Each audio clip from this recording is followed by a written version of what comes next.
I think it's really frustrating to see people listen to some of these misconceptions and make these intrinsic mistakes. I was speaking to somebody just a couple of weeks ago and they were saying they want to be able to travel, they want to be able to go to Europe, so they don't want to purchase a property before they go to Europe. And their exact words were, I don't want an empty property here in Sydney that I have to pay for whilst I'm traveling Europe for 5 years, which kind of baffles me because owning a property doesn't mean it needs to be empty. It's not necessarily costing you money.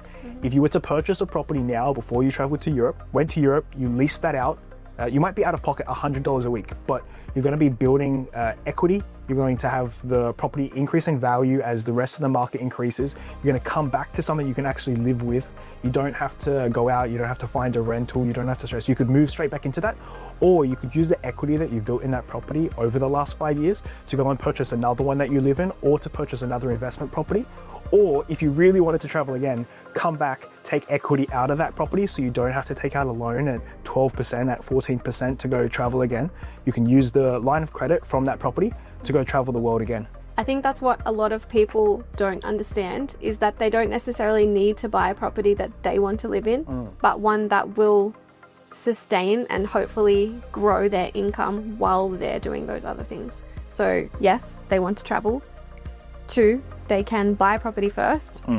They don't have to live in it. And 3, they could use that to keep traveling.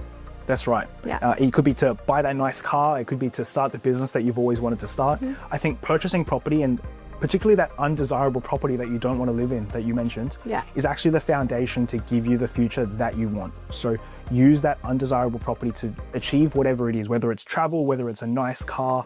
You've got to purchase something that you can afford, which isn't going to be what you want to live in for the first time 9 times out of 10.